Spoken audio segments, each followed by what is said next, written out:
Maybe.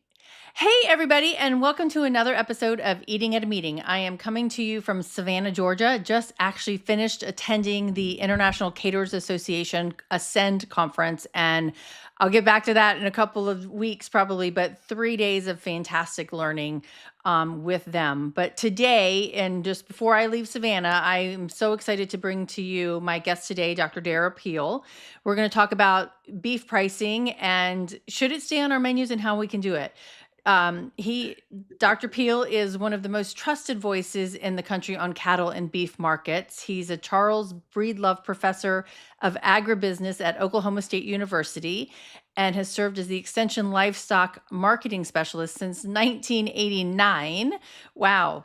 So for more than 3 decades, Derrell has helped producers and buyers and the media make sense of what's driving beef prices. And that's what we're going to talk about. And from the herd dynamics to the drought, from trade and demand. And back in May, Jay Varga, a caterer, said, beef prices are high, but the demand is still high. So it's really kind of crazy that we're still willing to pay for beef at the prices that we see. So welcome to the show.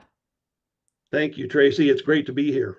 This is so fascinating. So, and as I told my guest last week, and I told you before we got in here, economics is not necessarily my thing, but it is supply and demand. And I think it's really important for all of us to understand what we're dealing with here. So Yeah. you've been doing this since 1989, and I was a junior in college. And you've described the current situation as tight supplies, meeting remarkable demand, which I just said. So for an audience of event professionals, not economists, can you walk us through how we got here and what forces have brought the U.S. cattle herd to its smallest level in decades? And actually, I don't even know how many people knew that we were in the smallest herd in decades. Yeah, well, there's a lot of things going on. And Yeah. you told me earlier that one of your professors said if you don't know the answer to an economics question, say supply and demand. Right. And that's what it's going to come down to. Mm-hmm. What we've got is, as you said, we've got this unique situation now where we have extremely tight supplies. So supply fundamentals are very supportive to markets. At the same time, we do have demand.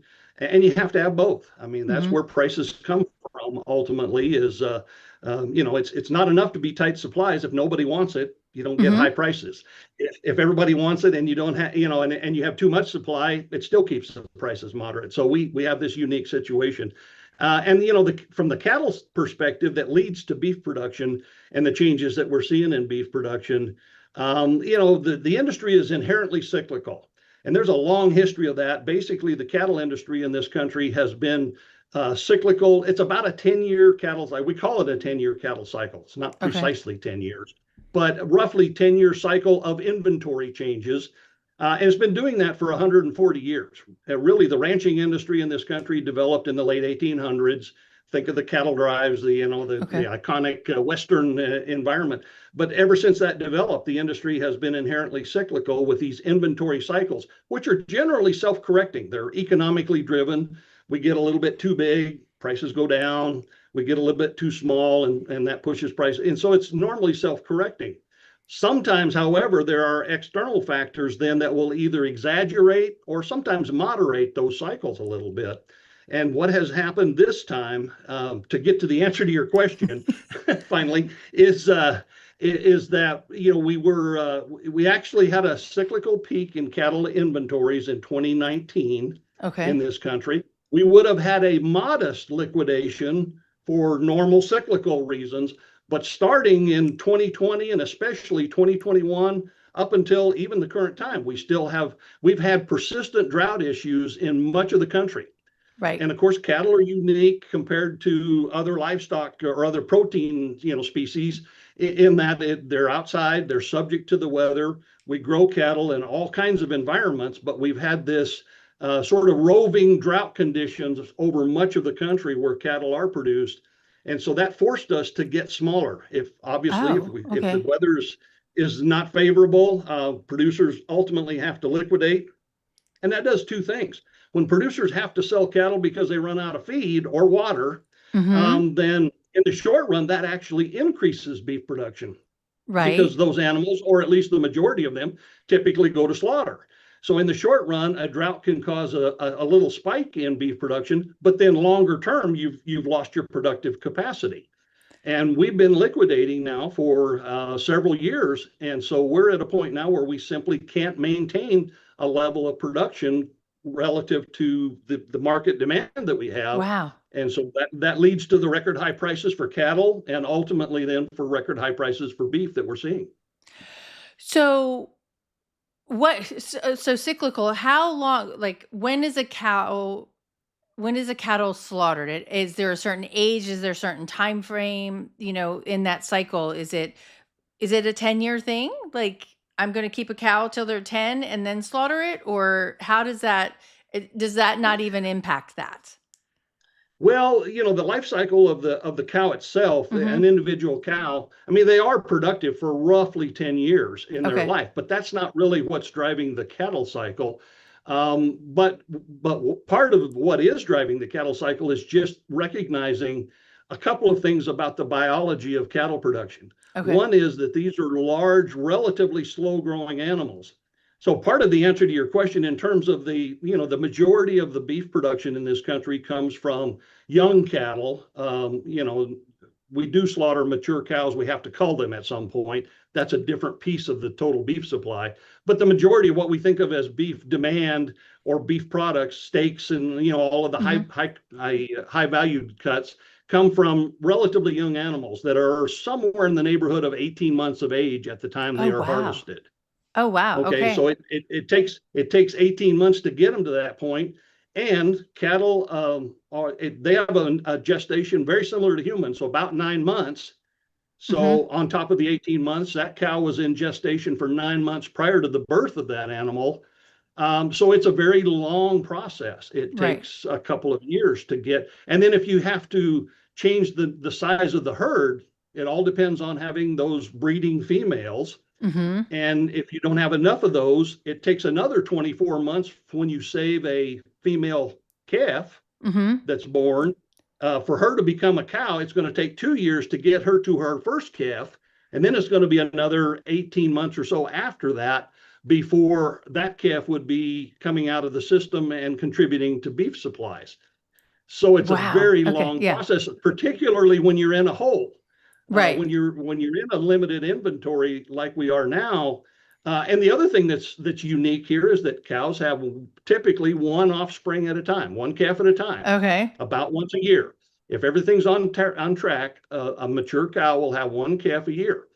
If we don't have enough females in total for the herd, and we need to expand the herd, if that one calf is a female, then we have to pull her out of the current supply chain Yep. because we've got to Okay. retain her for that 24-month process to get her into production as part of the herd.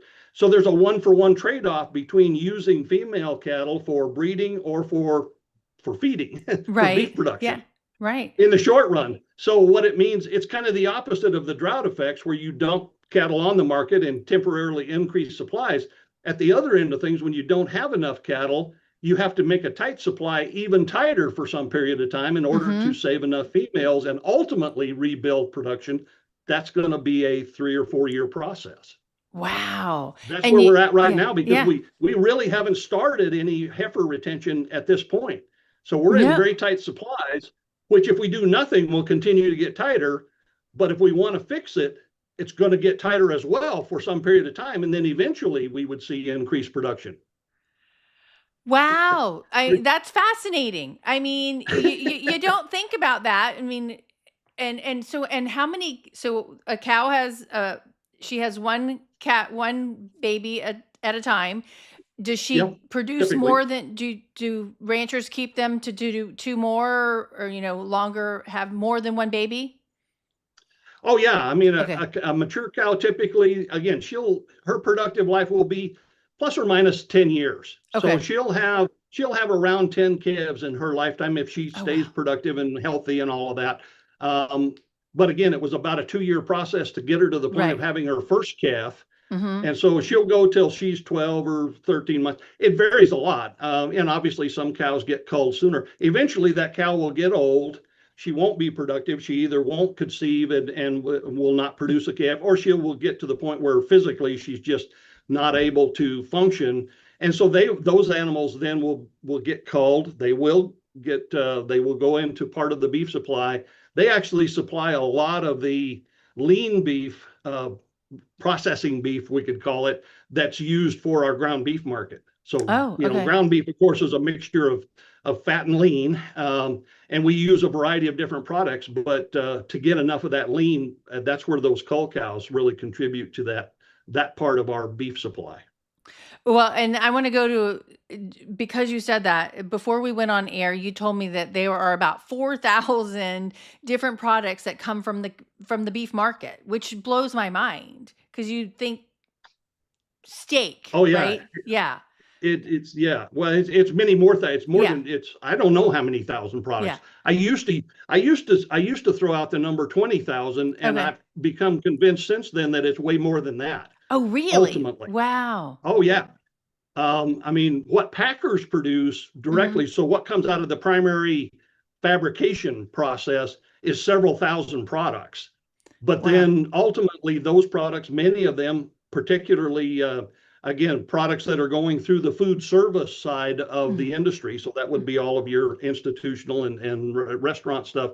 Yeah, those typically go through some further processing, either for portion control or additional processing or whatever. And so ultimately, I don't know, and I'm not sure. I don't think anybody actually knows how many thousands of products the beef industry produces, but it's I don't know. It's at It's least 30 or 40,000 probably ultimately wow. when you account for everything. When you Right. account for Right. everything. And when we're talking, and just for clarification too, when we're talking the beef market, we're literally talking cows. We're not talking bison. We're not talking we're talking Yeah, cattle, no, right? that's just Yep. cattle. Yep, just cattle. Okay. I mean, Wow. yep. That's amazing. Yeah, because It's very complicated. yeah, It's very complex. yeah. Because you think when you go to the grocery store or you're looking at a catering menu, you're looking at a hamburger, ground beef, or you're looking at a steak or a fillet, something. You don't think about, and I said tallow before we got online, right? But think about all the protein strips that are now like, oh, I'm going to have a beef jerky right now, right? All of that Yeah, all of those market. processed products, Yes. come out of that as well. And Hmm. again, the ground beef market, my estimate is that between 47 and 48% of the total per capita beef consumption in this country is in the form of ground beef. Wow. We're quite unique in the world in that we love our hamburger. We do. And that's both for at home. So Hmm. ground beef, you know, till, it allows you to decide what supper is going to be 30 minutes before you want to eat. Yep. Hmm. Right. And so it's our go-to. It's usually our most economical product. And it's our go-to flexibility there. But obviously, then if you look at the quick service restaurant side, Hmm. we consume an enormous amount of ground beef in those places where you drive through and somebody hands you something through a window. Right. And so, and so ground beef is an enormously important part of our market. Um, and so, and again, that in and of itself is an entire industry that's extremely complex and very diverse. We Right. learned that during COVID Hmm. when restaurants closed down and all of the beef demand from half of the market, roughly half of our total beef consumption in this country is away from home, and roughly Right. half is at home.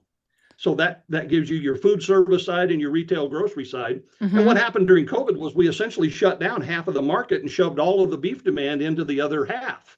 That's Hmm. why Yep. for a very brief period of time, grocery stores ran out of beef because everybody was trying to do everything at home, Right. and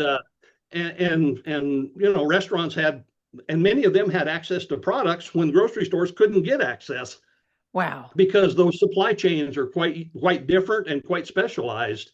Okay. And so it took some time. We did eventually get products moving in ways they didn't normally move during that process, but it took some time because those supply chains are typically quite unique and quite specialized. Yeah, because if you see the food distribution trucks on the road, you don't necessarily know where they're going to the grocery store, if they're going to Publix or if they're going to, you know, TGI Fridays, Yeah, right? Yeah. yeah, It's exactly. yeah.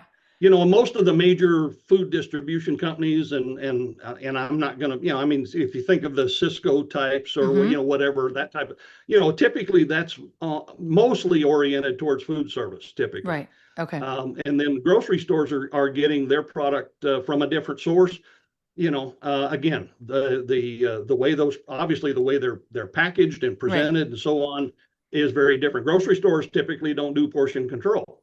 So Right. that's why all your steaks in the store are different sizes, different prices, and so on, because they're coming pretty much directly off the carcass in Okay. most cases. Right. Whereas, restaurants typically have very specific product specifications for a Yeah. 6 ounce steak or an Mm-hmm. 8 ounce steak or whatever it is, Mm-hmm. and it's cut to a certain thickness and it's a certain quality. Somebody had to do that.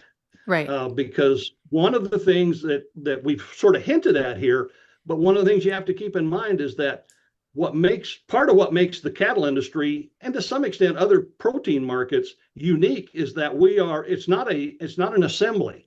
If you think Okay. about most manufacturing products, you take a bunch of inputs and you produce one thing to sell. This is a Right. disassembly process. We have a True. complex input in the form of that live animal, and we're taking that complex input apart into all of these thousands of different products, each Wow. of which is in a separate market. Mm-hmm. That's why it's so tremendously complex to understand this market, is because we're proliferating one thing into a lot of different products. And so, as you said, steaks are obvious. Demand is there. Every cow's got Right. steaks in the middle of them, but Right. all of those steaks come with 4 legs attached, and those 4 legs have other things attached to them that we have to find a home for. So, we have a mix of products that come from every animal that doesn't always exactly match up with what we want to eat in Right. terms of our Exactly. preferences. And So depending on we where have you are to, in so the the world, market yeah. has to sort all that out. Yeah, the Mm-hmm. market has to sort all that out in terms of finding a home for all those products. And obviously it's perishable. So you don't have Right. an infinite amount of time to do Oh my gosh, it's so fascinating because you just think you're sitting down and eating a steak and you don't know where that came from, and or vice versa. Okay, Well, so and again, before you leave that, yeah. if you want to think about the miracle of this market and all the things, if you walk into a grocery store or you sit down in a restaurant, the meat, that steak that you're looking at started with somebody making a decision about 2 to 3 years ago, somewhere a long ways away, and it's gone through multiple hands as a live animal, as well as Mm-hmm. probably multiple entities through the distribution, the processing and distribution chain. And yet it's a piece of fresh meat that's probably not more than about 3 weeks away from when it was harvested. It's Wow. absolutely a miracle that any of it works if you stop and Right. think about Yeah. it. That's crazy. All right, we have two comments over here on LinkedIn. Um, Diane just said, "This is hitting a nerve with me. Our industry holds enormous buying power and has never exercised any of it. Whether beef prices, availability, or quality, we have not put any pressure on the big meat industry. Think about how much the industry uses daily from hotels to restaurants. You have created a space for this to grow and develop, and I just trust one day that power will be harnessed to make a difference." I mean, and like so the let me put a little bit of context behind what Diane just said too, is that the meetings industry, and this is a number from 2016, spends 1.6 billion, or no, sorry, $46 billion on food and beverage for events of more than 10 people with inside the United States, right? Mm-hmm. And so we have an enormous amount of buying power. And this is not talking food service for schools and everything. This is literally for conventions and hotels and Right. caterers. And like, why can't we harness and that buying power, right? I mean, and I guess it goes to that question, before we started too, before we went live, is like, and I think it's actually tying into the next question that I want to ask you, is take us into the value chain. When a hotel pays a distributor for a case of strip loins or fillets, how did that price get built from the cow calf producer through the feedlot, the packer, the distributor? And where are those biggest price steps along the way? And can we as an industry have any impact on that? That was a lot. That is a lot, and obviously you could teach a semester course on just that. Right. But I'll try to make it as simple as possible. I mean, again, it is an enormously complex industry with these multiple layers. And the way I explain it to people is that at the fundamental level, all supply in this industry comes from the cow-calf production. So Okay. it's those mama cows out in the pasture. They have one baby a year, and collectively as an industry, that's what determines everybody else's supply. And so if you want to think about who controls that, well, it's a very decentralized industry. There's that's the least aggregated part of the industry because we produce cows everywhere that grass grows, basically. And so Okay. we've got cattle production, or cow production in particular, all over the country and lots of small units. The average herd size in the U.S. is 47 cows. Now Wow. they range from 5 or 1 in many cases, all the way to tens of thousands ahead in a very small number of very large ranching operations. But the average across the whole industry is 47 cows. So it's very, very decentralized. And then once those calves are produced, typically they get weaned at about 8 months of age. And then they start entering into a very complex marketing and production system that takes those calves, and from a production standpoint, it's going to grow them, sometimes with additional forage-based growth, but ultimately, in most cases, in feedlot. Obviously, we don't do that with everything, but the Right. majority of cattle will end up going through a feedlot. That's a different entity in a different part of the country. So these cattle are going to change hands at least once or twice to get to that point. And at the same time, they're going to be shipped around the country into larger and larger units because it's much more efficient as we Hmm. get to where we're not relying on that dispersed forage base, that grass base. Then by the time they get to the feedlots, they're in relatively large units. And so all that assembly is what we call it economically. That's an economic function. And so all the shipping, all the assembly adds to it. And everybody beyond the cow calf level is a margin operator. And in the sense that the majority of the economics of everybody in this industry, all the way to the final consumer, is about some sort of basic buy sell margin. Okay. And so you have what we call stocker producers that grow cattle. They buy calves and grow them to feeder cattle. Feedlots buy feeder cattle and grow them to fed cattle. Packers buy fed cattle, turn them into box beef. Uh, Wholesalers or distributors or further processors buy that box beef and turn it into thousands more different products. But it's almost all the basic economics. Now, there's obviously lots of additional costs and things that go Right. into that, but the basic economic of all of those levels is a buy sell margin. And so what that means is at the end of the day, there's lots and lots of increments to that supply chain and to Right. that value chain. But it's, and the proportions of those chains, to answer your question, it changes a bit over time because this industry is cyclical. So right now, for example, because of the tight supplies and record high cattle, the market is trying to tell the primary producers, those cow calf producers, we need more calves. So a bigger proportion of the total value of that beef product ultimately Hmm. coming back to the cattle is going to the primary producer right now. At other times, when there's lots of cattle and beef prices are falling and cattle prices are falling, then the margins will shift a little bit to some of the other sectors. And so those margins are quite variable over time. They tend to average out to Right. some level relative to the services provided at each of those levels. But right now, cow calf producers are actually enjoying the best returns they've ever seen, and the market is encouraging them to, as a result, expand production, and they will eventually. They just haven't yet. At the same time, some of the other margin levels of this industry are actually struggling a lot because as these prices go up, driven Hmm. by short supplies from the bottom up, typically all of the margin operations are facing some sort of adverse margin environment. And right now, the worst of that is at the packing level. Okay. The packing industry in this country is losing enormous amounts of money right now because they're in a position where they depend on volume to be efficient.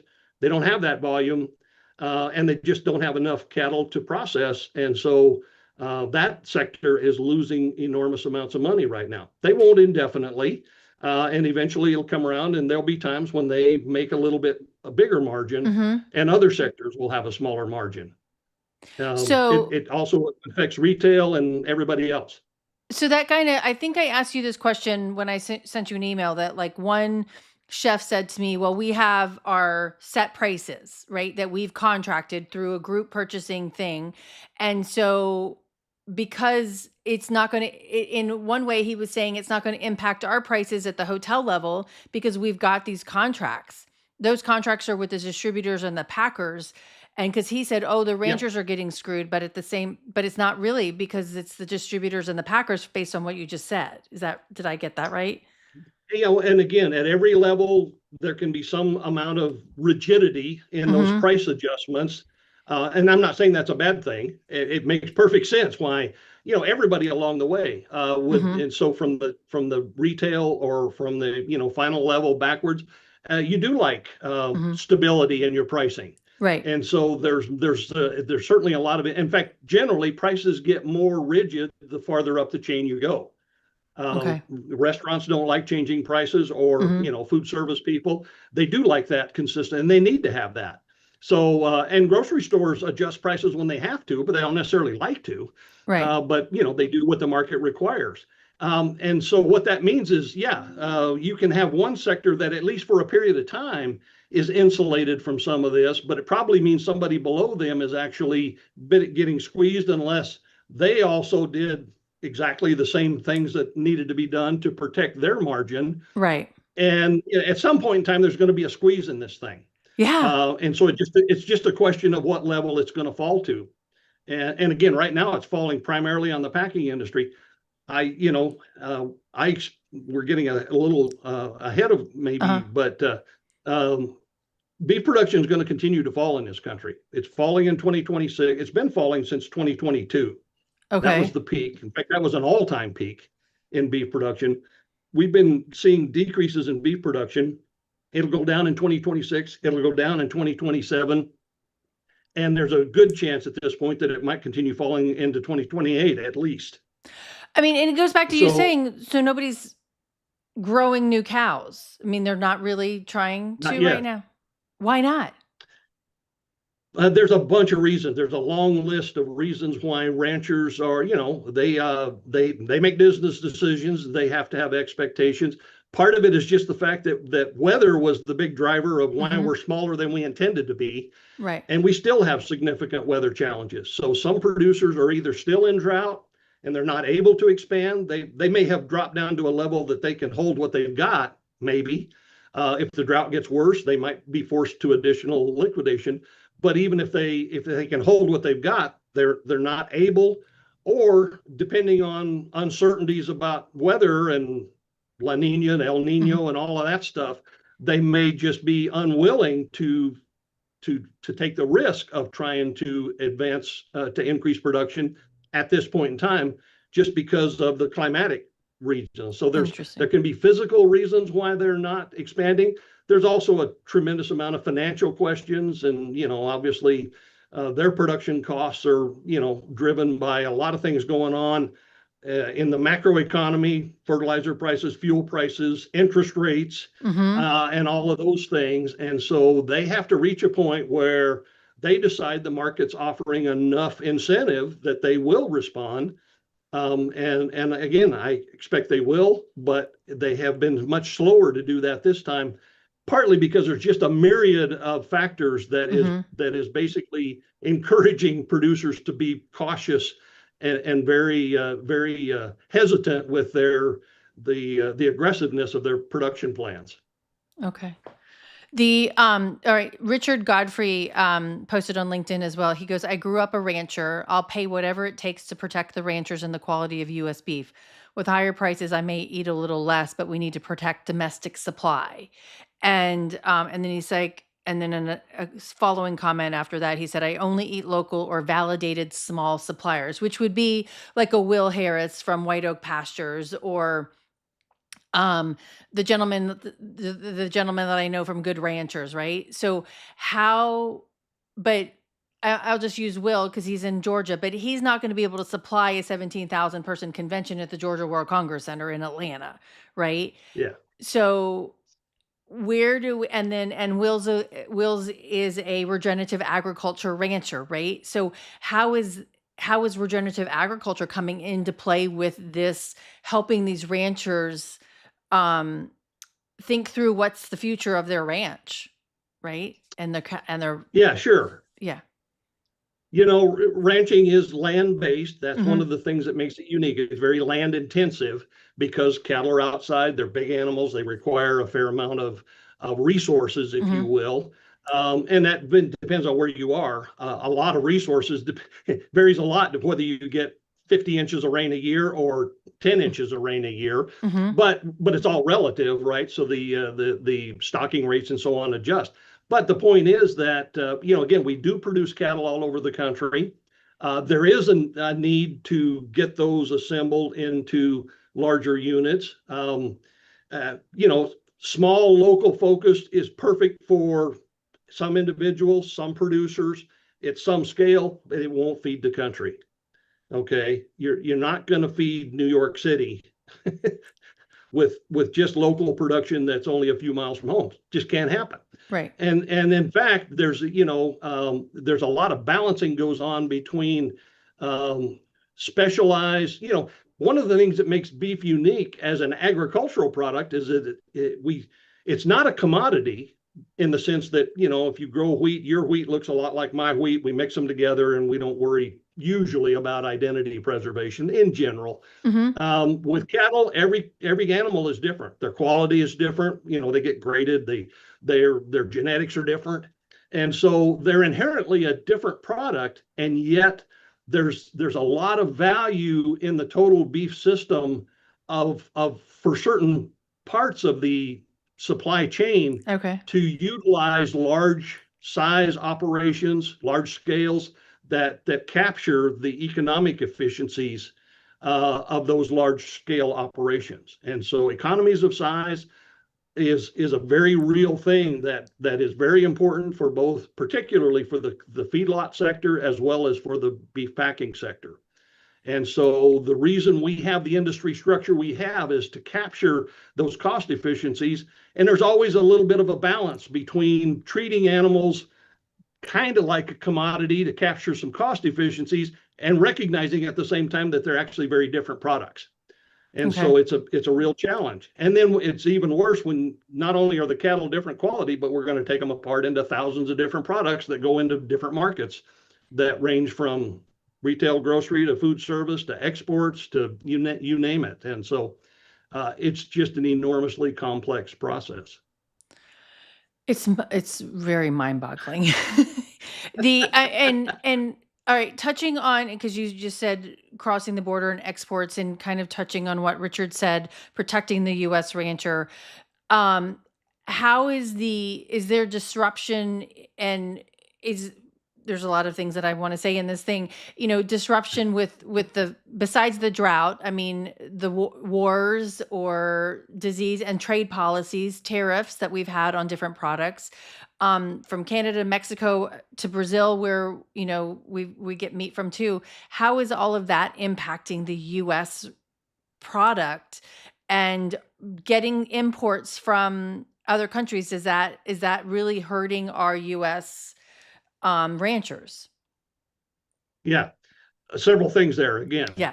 And first of all, I would say that we've been in an extremely volatile, uncertain time that's affected everybody pretty much Mhm. across the board. But all of this geopolitical stuff, political stuff in the U.S., very variable trade policy and all that adds additional uncertainty. I think the uncertainty by itself is taking a toll on the industry to some extent. Okay. Again, cattle production by its nature is a long-term process. Producers commit to, multiple decades of production. I mean, just for an individual cow, she's going to be in production for 10 or 12 years. And so that kind of uncertainty takes a toll on the market. And that's one of the other factors that probably explains why we've been slow to respond. There's just so much volatility and uncertainty out there that producers are, again, they're kind of hunkered down a little bit relative to being even more aggressive. The trade policy per se, we have for many years both imported and exported beef.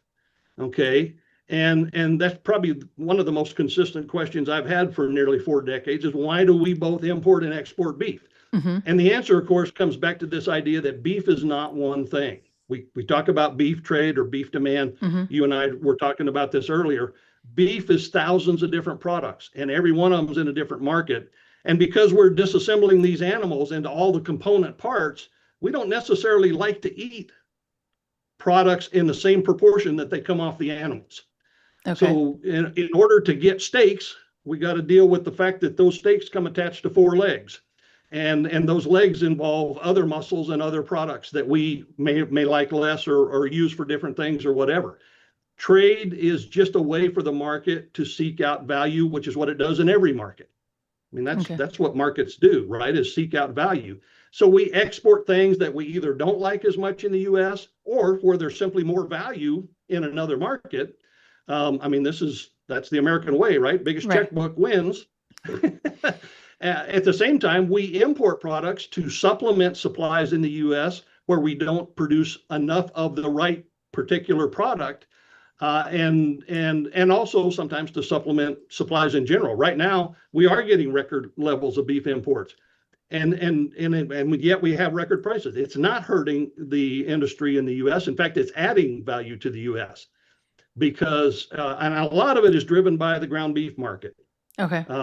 We talked earlier about the importance of ground beef in the U.S., and we could not have the ground beef market in the U.S., whether we're talking consumers at home or fast food consumption or any other market where ground beef is used. We could not have that industry and maintain that part of our beef demand in this country without imported beef. And it actually makes U.S. cattle worth more because we can take the fatty trimmings from our fed cattle and we mix them with lean to make them into ground beef. And if we didn't do that, those fatty trimmings would lose value and it would actually make U.S. cattle production worth less. Interesting. So, but made in the USA, I mean, we're pushing made in the USA, right? And I know that we have to put, place of origin on a variety of different products, food products, right? And I remember seeing a bag of green beans that came from 4 different countries to make one bag of green beans. But same thing with the meats. I mean, the place of origin. So it kind of is a mixed bag here of like, we want made in the USA, but to make our USA products more valuable, we need the imports. What we have gotten to at this point in the U.S. is we have for beef, is we have the made in the USA label, which is very specific now to qualify for that label, but it's voluntary. So you don't have to use it. And of course, there's a long history of proposals for mandatory country of origin labeling in the industry and so on. Those, I was going to say, lost my train of thought there for a second. I do that all the time. I do. Yeah. Sorry. Those proposals don't recognize in many cases that the value to the industry comes from having both. And so, again, I spend a lot of time explaining to producers and others why trade is not a scary thing. It's not something we should worry about. It actually makes us better off. One of the things to think about is to the extent that a beef carcass produces products that we don't like as much. So there's things that we just don't eat as much, right? And I'm not just talking offals or tongues and livers and that kind of thing, but there's other other parts of the animal that we don't, it's kind of like people who put a half a beef in the freezer. If you want to do the local beef thing, you put a half a beef in the freezer.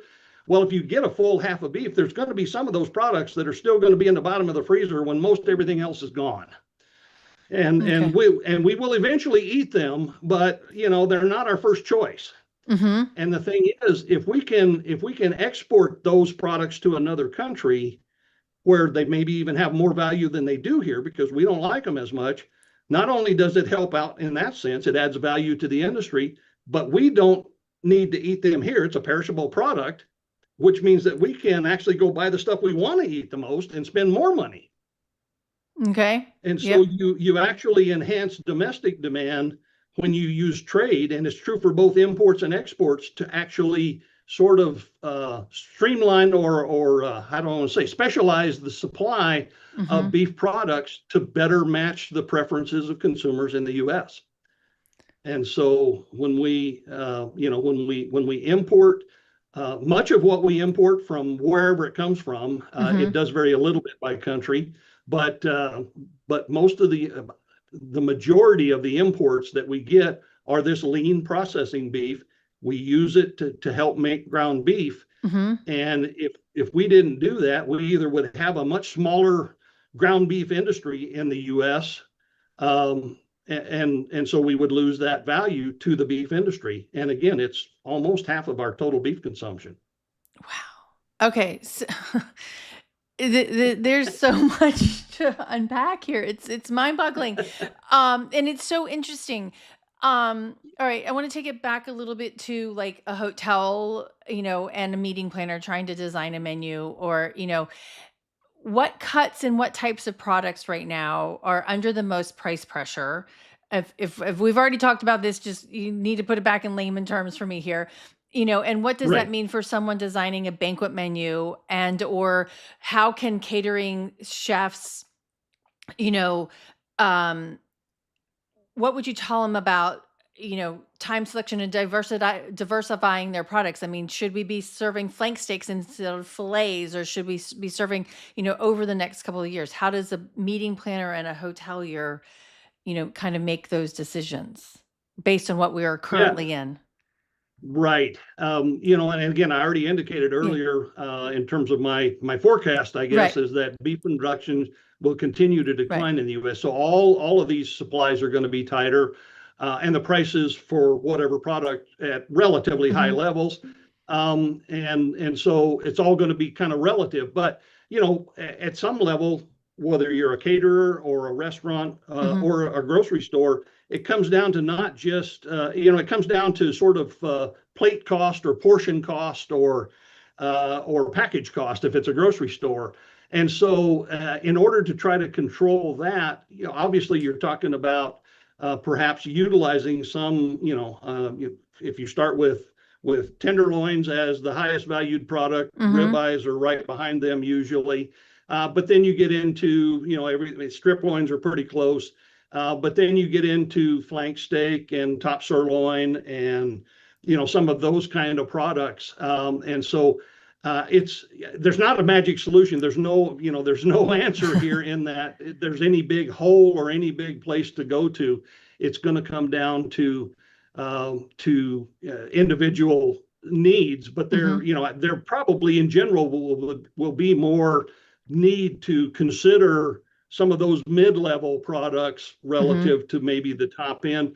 One of the things we haven't talked about, and we probably just have a little bit of time here, but I'll quickly mention, one of the challenges in this industry, and it's particularly true perhaps for your audience here, is the fact that cattle numbers are down right now, but carcass weights are up. We're feeding cattle longer and making them bigger, which does help offset the supply pressure a little bit. But at the same time, bigger cattle means bigger muscles, which means bigger cuts.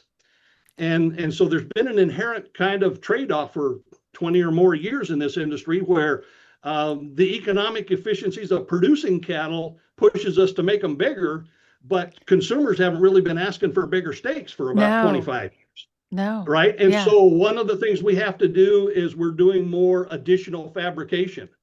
And so, and Interesting. again, you're very aware of this more so than I am probably, but you start looking at, the first step would be to take, pull the spinalis muscle off a ribeye and do a center cut. Or you might do that with some other products as well. But then, from a particularly a catering standpoint or whatever, it probably comes down to, you don't get a whole steak, you get a slice of a steak. Right. Yeah. You get and we're seeing that more and more. There was a time when I didn't think that would ever happen, that we would take a ribeye and or something like that and serve it as less than a whole muscle cut. Obviously, white tablecloth restaurants are the last to change. They don't want to change the way that looks.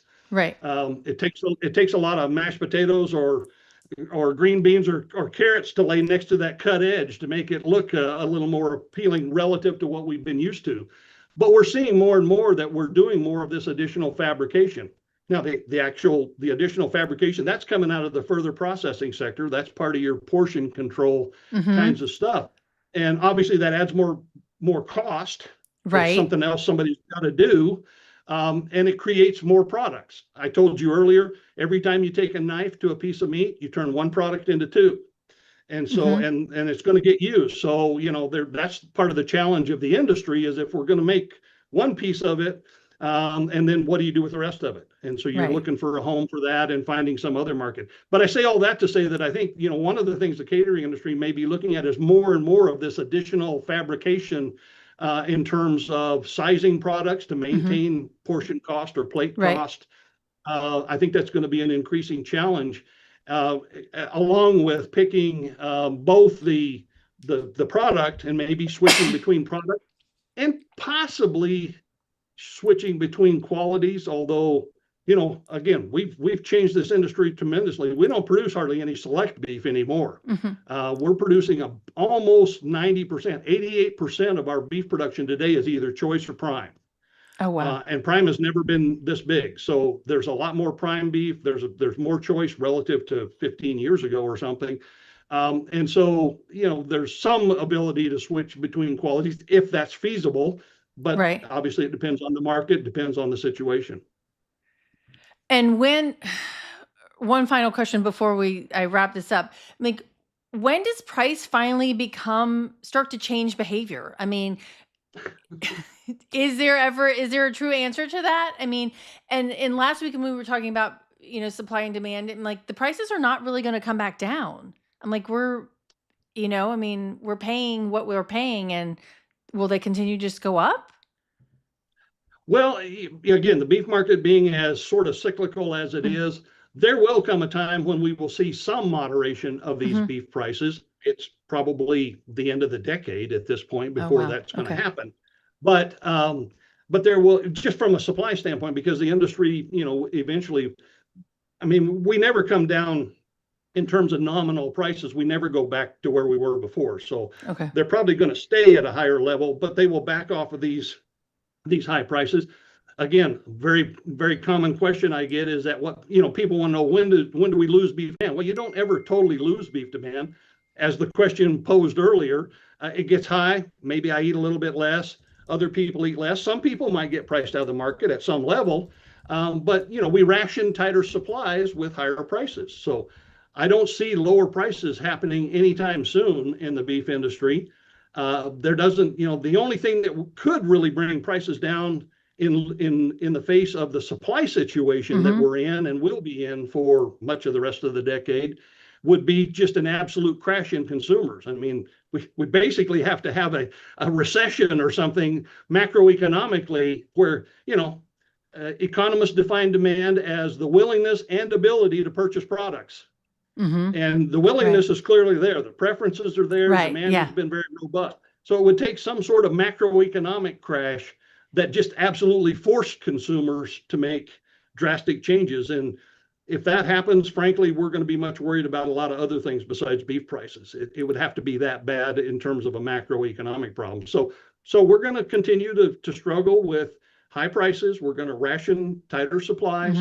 And but at the same time, beef demand has just been phenomenal. And so I don't see that changing unless we had something like this macroeconomic problem. that was, and I just don't see that happening either. I mean, I don't think it's likely to happen, but that would be the only thing I can think of that realistically could make prices come down. Wow. And so it's, Yeah. we are where we are now. Someday we will increase production, and it will pull prices down relative to some other things Right. at that point in time. But it's going to be a lengthy process at this point. All right. Yeah. And thank you. I mean, I'm blown away by everything that goes into this, right? And there's so many pieces. Like when I talk about an event and there's the person that's eating it, and then all the people, the event planner, the hotel manager, the chef, the sous chefs, the server. I mean, there's all of that plus that what you just described in just getting that steak to the plate, That's right. or that hamburger to the plate, and we have to think through, and everybody needs to make money along the way, because they're all doing And this. everybody does, but at the same time, there's just a lot of mouths to feed in this system. Right. So, sometimes people sort of start out looking for who's abusing the system, who's messing with the system. There's no indication that anybody anywhere in this industry is not working for a living. Right. It's just that it's an enormously complex industry. As I explained to you, or I suggested to you earlier, I think it's the most complex set of markets on the planet. Yeah. When you consider all of the production diversity, the perishability, it's just, Right. and then the product, the disassembly into thousands of different products. It's an industry that's unparalleled in the amount of complexity that goes into all of this. Wow. Well, thank you so much for spending time. I have a couple of quick questions for you. Rapid fire. Okay. What is your best beef dish you've ever eaten, and where were you when you ate it? Oh my gosh. Yeah, you should have given me a little warning. I've had the luxury of eating beef in lots of different places around the country as well as out of the country. And at the end of the day, to pick a single experience that was the best would be difficult for me. And I'm a beef eater, so I eat all of it. I mean, I guess on a day in and day out basis, all else being equal, I'm probably a ribeye guy as much as anything. So Okay. that's probably where I tend to go to. All right. And in your work, where has been your favorite place, U.S. or abroad, taken you in this? Oh man, yeah. Again, that's a difficult one to answer because I've enjoyed learning about this industry and all of the ways that it works. If you think about raising cattle everywhere from the Everglades in Florida to subalpine regions of Colorado or Montana and everywhere in between, it's fascinating to learn how this industry works in lots of different environments. I have to tell you, and we didn't talk about this, but among other things, I have worked in Mexico for about 35 years. I've been going down there. I lived down there for a year at one point, about 25 years ago, on sabbatical. And so there's lots of places I like and all of that, but I really do have a big affinity for Mexico and the Mexican culture. Okay. Awesome. And if you weren't doing this, what would you be doing? Boy, I can't imagine it. Somebody asked me that the other day too. I'm a farm boy. I grew up on a farm, raising a few cattle, and I still think of myself as a farm boy. I'm amazed that I have anything to offer anybody. I'm just delighted to visit with people and learn, and continue learning. So I'd probably be in agriculture, perhaps in a more production environment. Although at this point, I'm getting a little past the rodeo cowboy stage, so I probably wouldn't go back and do too much of that. Okay. But yeah, something like that, I suppose. That's what I Okay. started out as before I discovered I was an economist. Oh, wow. Okay. You can wrap or I don't even remember Yeah, like you can, yeah. whatever that word is, never mind. Yeah. All right. And Um, the last question, finish this sentence. Every meal should. every meal should be a very enjoyable experience. Okay. All right. That works. That's simple enough. It should, right? With what you're eating and who you're sitting with, right? Yeah. Yeah, exactly. Yeah. Yeah. Well, if anybody wants to get in touch with you and find out more, how can they get in touch with you? It's not very hard to find me anymore, but my email is derrell.peel@okstate.edu. You're welcome to get a hold of me. I have charts, and I write a weekly newsletter along with some animal science producers. It's oriented towards cattle producers, but I talk about a little bit of everything. So sometimes I cover meat markets, I cover international trade, all this stuff. And so if you would be interested in getting, it's a free weekly newsletter. I've written it for about 20 years. So I'm up Oh, around wow. 1,000 articles I've written over time. So Derrell.Peel, Derrell is DERRELL.PEEL at okstate.edu. And you can just tell me you are interested in the newsletter, and I can put you on the list to get that. Fantastic. Thank you so much.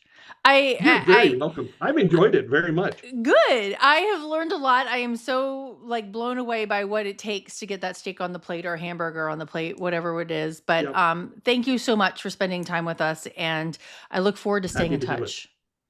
Absolutely. Oh, Anytime. I'd be happy to follow up. And if you have questions, anybody has questions, I'm happy okay. to take those. Okay, great. Thank you, Derrell. Yeah, you Everybody, bet. same time, same place next week. I will let you know who my guest is in a few days. We'll talk. And until then, stay safe and eat well. Thanks. Very good.